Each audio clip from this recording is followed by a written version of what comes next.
This week on the Tech on Tap podcast, we talk all about cloud infrastructure automation with Surya Oruganti from Argonaut.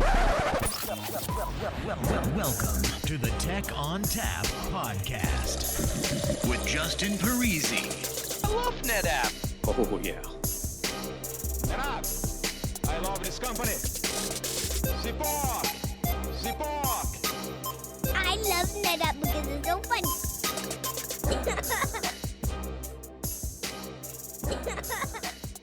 Hello and welcome to the Tech on Tap podcast. My name is Justin Parisi. I'm here in the basement of my house, and with me today I have a special guest to talk to us all about DevOps and cloud and a product called Argonaut. So to do that, we have Surya Oruganti. So Surya, what do you do and how do we reach you? Hi, I'm the founder of Argonaut, and at Argonaut, we are essentially building an internal developer platform for engineering teams to manage their cloud infrastructure and application deployments. You can reach me on either LinkedIn or Twitter. My handle is Surya Oruganti, which is SURYAORUGANTI.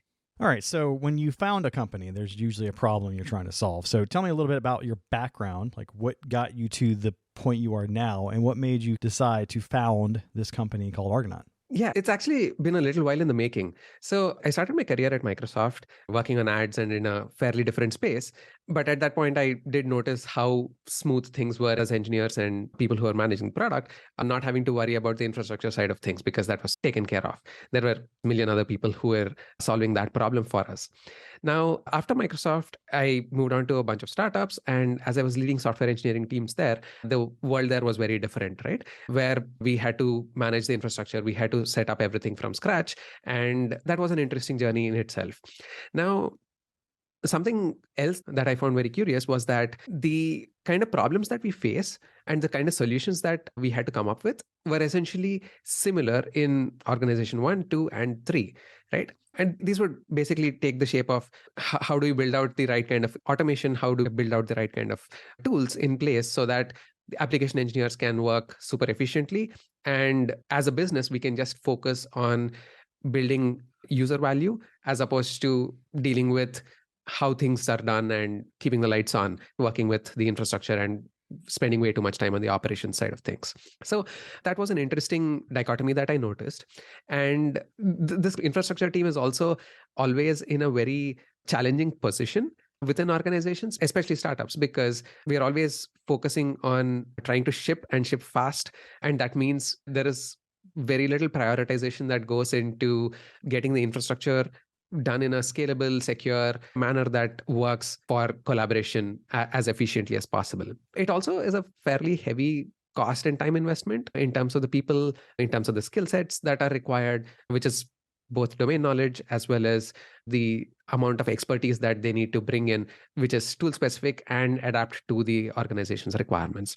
So all of these put together basically meant that we were looking at essentially building out the same kind of tooling in every single organization in a bespoke manner, where it was something that just had to be done, right? So we took that as the starting point and we're like, how can we make this more efficient? How can we bring a mature set of automation and tooling practices into organizations from day one, where we don't have to invest a ton of resources and more specifically, a lot of time building this out in-house and maintaining it and so on. How can we just get this done more efficiently? That is what led to the formation of Argonaut. Okay. So people don't know, the Argonauts were a group of people that helped Jason find the Golden Fleece. Would you say the Golden Fleece here is cloud automation and efficiency? Yes.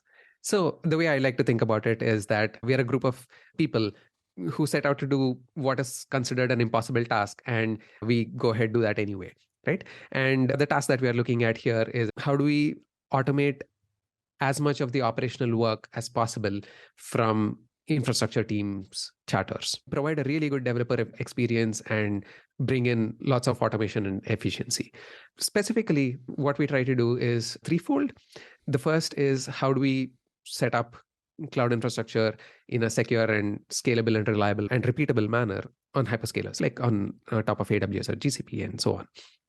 Now, once that provisioning is done, it doesn't end there. And we also focus on the application deployment automation side of things, which is the day-to-day thing that all engineers need to and would be looking at. And an oft overlooked part of the whole process is the day two operations, the maintenance, and the associated cost and overhead that comes with it. We help with that as well. So there's basically two approaches to being in the cloud, right? One approach is starting up from scratch. The other approach is moving your existing applications over to the cloud. Mm-hmm. What are some challenges of each, and how does Argonaut address those? So when you're starting off from scratch on the cloud, you have the benefit of not being burdened by a lot of the historical decisions that as an organization you've been forced to make. And that is a huge benefit, to be honest. However, that does come with a bunch of challenges. In GCP are like Lego blocks, right? They allow you to do anything and build anything and compose them in any manner without any guardrails. Now, that can become very challenging very quickly, especially if there isn't very strict guidelines and very strict oversight into bringing the right kind of practices from day one. What that means is you would probably end up having to re-architect the whole thing a few months or a few years down the line. And the process would take at least a few weeks, if not much, much, much longer, depending on the size of the organization. So that's the advantage and the high-level flip side of starting off on the cloud. Just way too many things to be done. And there are a lot of day-to-day challenges as well, which I can get into in a second.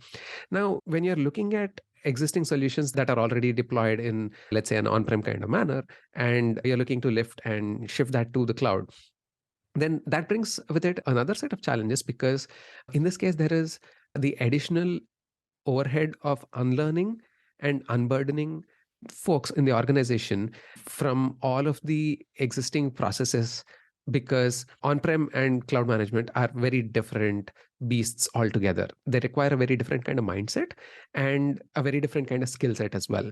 So the challenges there exist more in the realm of how do we unlearn, how do we get rid of all of the inefficient processes, and how do we make sure that we are building things in the cloud way. Because one of the worst things that can happen in such a modernization effort is bringing the same on-prem mindset and processes onto a cloud world, which leads to the organization being in a chimera state, in a hybrid state where you have all the downsides, the clunkiness, the processes, etc. Give me some examples of what you're talking about here with bringing a on-prem mentality to the cloud, right? What sort of mistakes are common with that? What are we bringing that's not appropriate to the cloud from on-prem? So if you look at what the cloud means, essentially it is a bunch of resources that are being managed by someone else, and we're paying for that convenience. In an on-prem world, you would be responsible as an organization for everything from the lowest granularity of managing your racks, data centers, etc., to providing the tooling and automation required for application engineers to essentially not have to worry about any of this. That's a very wide span to cover, and that requires certain kind of processes to be in place. An example would be the kind of approvals, the kind of lead times, the kind of deployment mechanisms that you would be looking at, because of the lack of elasticity as one case that comes in fairly often. So when we remove all of those constraints when we are going to the cloud, now if we go with the same mindset of, hey, how do we not take the advantage of additional elasticity, or how do we for shipping faster at the expense of spinning up a parallel stack? So when we look at those kind of advantages and disadvantages, you would be very hard pressed to find that the solutions that worked on the on-prem world are translating well into the cloud world. Now, that kind of a change means that a lot of the processes and a lot of the automation tools that are in place also will need to be completely eliminated and be redone. And that's an investment that folks need to be ready for as well. Another aspect of this is cost, right? I mean, with an on-prem environment, you're dealing with pretty much a static cost for the most part. You buy your equipment, you lease the data center space, and power runs constantly.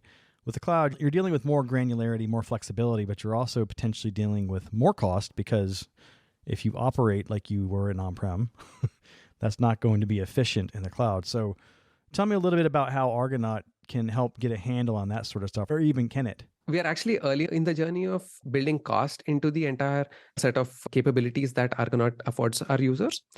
Specifically, the one way in which we provide value, and from what we've found from our users, it's actually very beneficial, is that at the point of provisioning infrastructure and at the point where the decision is being made to spin up some new infrastructure, some new services on the cloud, we actually provide inline cost estimates.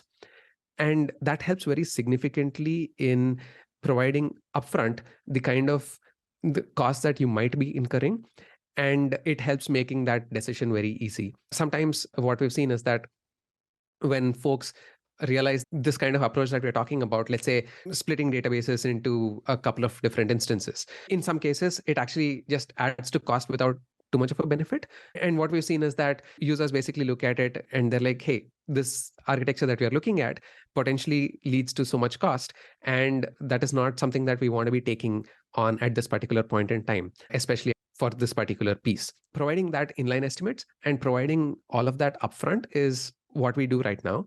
However, we do have a lot more actually coming up within the next 2 months, specifically in terms of providing more visibility, more granular reporting of where costs are coming from and how they can be brought into control in a post hoc manner. So let's go back to the discussion about starting up brand new to the cloud versus going in there with your existing applications and try to port it over. So what does Argonaut do for those net new cloud instances? Because you mentioned that one of the biggest problems is if you do it wrong to start with, you got to go back and do it over later on. And that costs money and it costs time. So how does Argonaut help people get it right the first time? That's actually very core to what we do.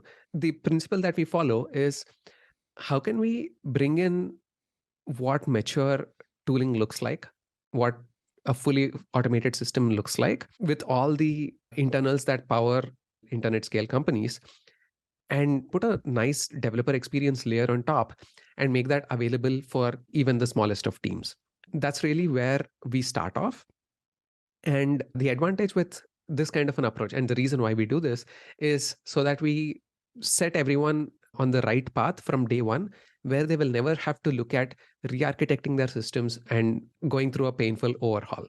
If we look at the workflow of how that looks, step one would be actually provisioning some kind of infrastructure on the cloud, along with all of the associated services. It could be databases, storage, application runtimes, and queuing and other systems. So once you have all of that in place, now, if you think about it from an application developer perspective, they will be looking at it also in terms of different environments, a dev environment, a staging, a prod environment, and so on. And then there is a progression that happens for applications between all of these different environments for pretty much every change that needs to be made.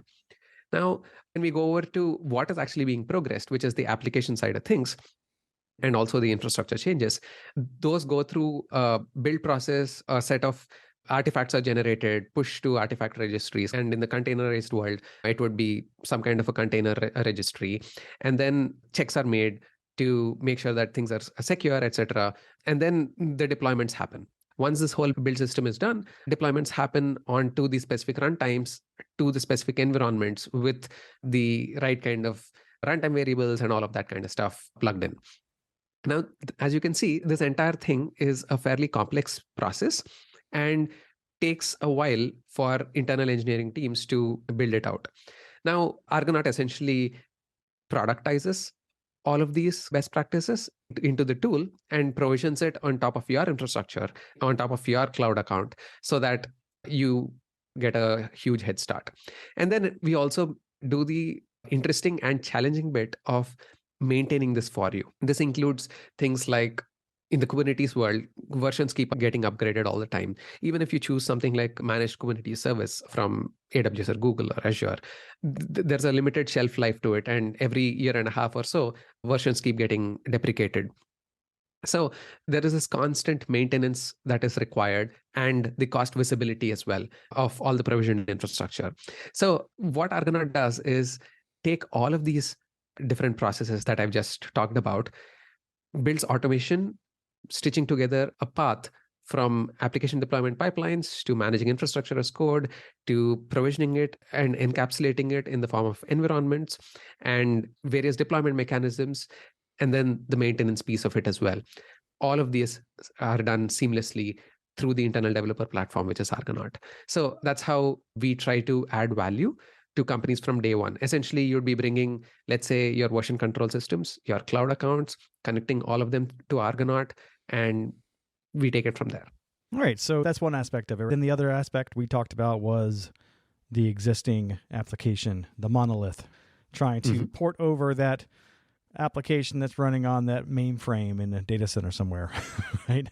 Yeah. So that's a very different challenge. And I think we covered some of that as well. But what does Argonaut do for that particular use case? So there we actually take a little bit of a consultative approach as well, where we talk about, firstly, what is involved in moving existing systems to the cloud and building it in a cloud native kind of manner.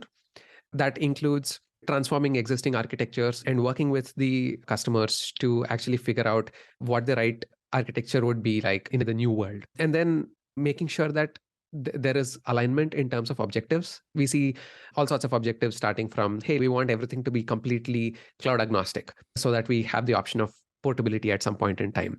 Easier said than done, but it sometimes is a fairly important consideration, and that brings with it its own constraints and so on. So we basically work with our customers in shaping this new architecture and then enabling them to build out all of the pipelines so that this new architecture is supported easily with essentially a fairly small team of people who do not necessarily have to be super specialized into understanding what the nuances of each cloud looks like. This is something that our customers find really beneficial as well, because we have the advantage of having worked with a large set of customers and have seen a whole variety of situations. So we are sort of uniquely positioned as well in terms of recommendations of, hey, for this kind of a system, what works? Are we doing something that is completely unnecessary? Is it overkill? Was, hey, like this is where a little more of the focus should be, because these are some pitfalls that are hard to foresee, but you will probably end up having if you go down this approach and so on. So that's again an interesting conversation to have. After that, the product is flexible enough and modular enough to be able to accommodate for all of these changes. Let's say you want to bring observability stack A instead of B. Great. That's something that is completely configurable. If, let's say, you want to work with version control X instead of Y, that works as well. Similarly with build systems and so on, right? Once the consultative period is done, onboarding onto Argonaut is fairly easy, and you get all the benefits of a single pane from there. With Argonaut, is this something that's available as a service in the cloud, or is it something you install on site? I would imagine because it's cloud-based, it's going to be a service. And if so, is it available on all the major clouds, only a few of them? How do you get it? Yeah, it's something that is available as a service, but for larger installations, we do on-premise and on customer accounts installation as well, and we'd be happy to customize that. AWS and GCP are what we support right now, with Azure in the works, and that should be supported as well by the end of this year. And are any of these available in the marketplaces, or is this something that's a third-party installation? How does that work? We are a third-party installation, and yeah, you can just go to argonaut.dev and sign up for an account, connect your cloud providers, connect your version control systems, etc., your container registries, if you opt for a third party instead of something that is built natively into the cloud provider, and so on.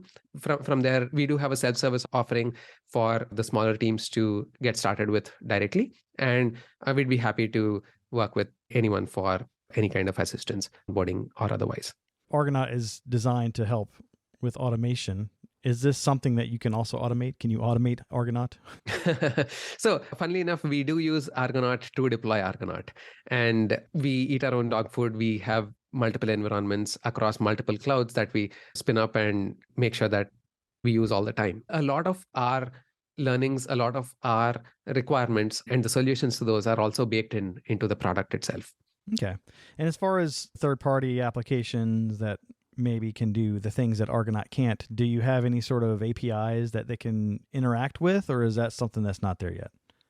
Right. So what we do is actually take a very modular kind of an approach, and we aim to use the best of breed solutions for each particular problem that we are trying to solve while keeping it modular. Now, what that means is, for instance, if let's say you're in the Kubernetes ecosystem and the entire ecosystem is available for you to use with zero limitations, Argonaut provides a great developer experience on top of that.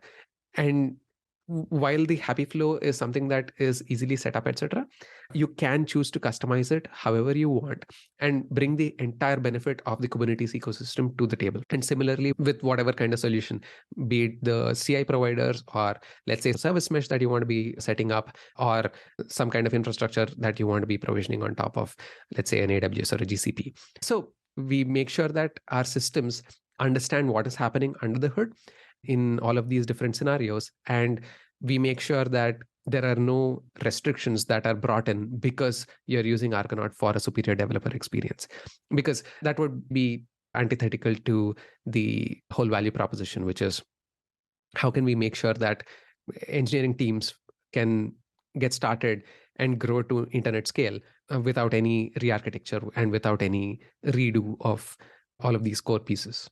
So what about customer stories? I mean, do you have any customers today that you've worked with that can highlight some of the successes, some of the challenges? We have a whole variety of customers from a variety of industries as well. But something that actually is one of the more demanding ones would be something that we have on the IoT domain. Now, this is specifically interesting because we are dealing with fleets of machines.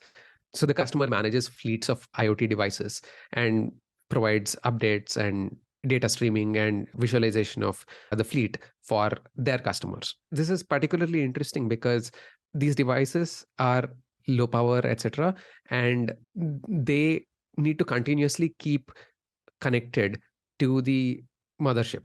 And that also means that it has very tight tolerances for ensuring that there is no downtime even during rollouts. And the kind of setup that is required here also requires a whole bunch of customer specific environments to be provisioned and managed. And this is across multiple clouds and multiple cloud accounts. So it's a fairly complex setup there with lots of data that is continuously being streamed in, lots of compute, and the analytical loads require it to be very scalable as well, very elastic. It's a fairly complex situation, and we provide value in multiple fronts. One is the management of multiple cloud accounts and multiple cloud providers for various environments. The other is providing cloud agnostic base layer so that folks can leverage credits from multiple cloud providers, adding to runway, reducing the burn from the cloud provider, etc. Right? So all of that is a huge benefit as well. And an entire migration from one platform to the other happened in less than a week because they were on top of Argonaut on both.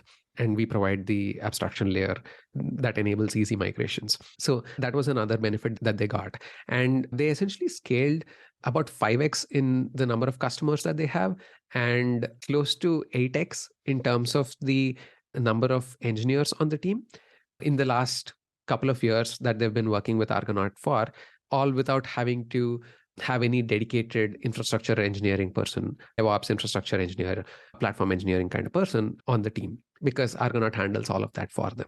So this was actually a pretty good win for both them and us. Gotcha. So basically you helped them not worry so much about the back end so they could focus on the more important task of getting the application running and working well.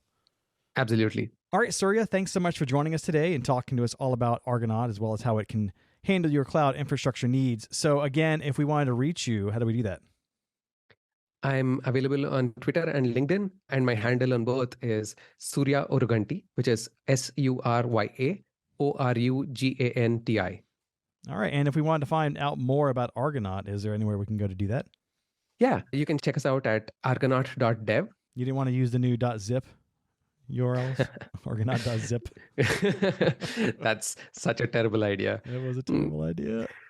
All right, excellent. Well, again, thanks so much for joining us and talking to us all about Argonaut. All right, that music tells me it's time to go. If you'd like to get in touch with us, send us an email to podcast@netapp.com or send us a tweet @netapp. As always, if you'd like to subscribe, find us on iTunes, Spotify, Google Play, iHeartRadio, SoundCloud, Stitcher, or via TechOnTapPodcast.com. If you like the show today, leave us a review. On behalf of the entire Tech on Tap podcast team, I'd like to thank Surya Oruganti for joining us today. As always, thanks for listening. Oh, yeah.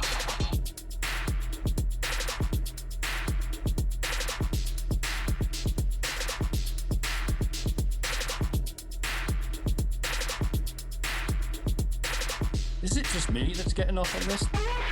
Oh, yeah.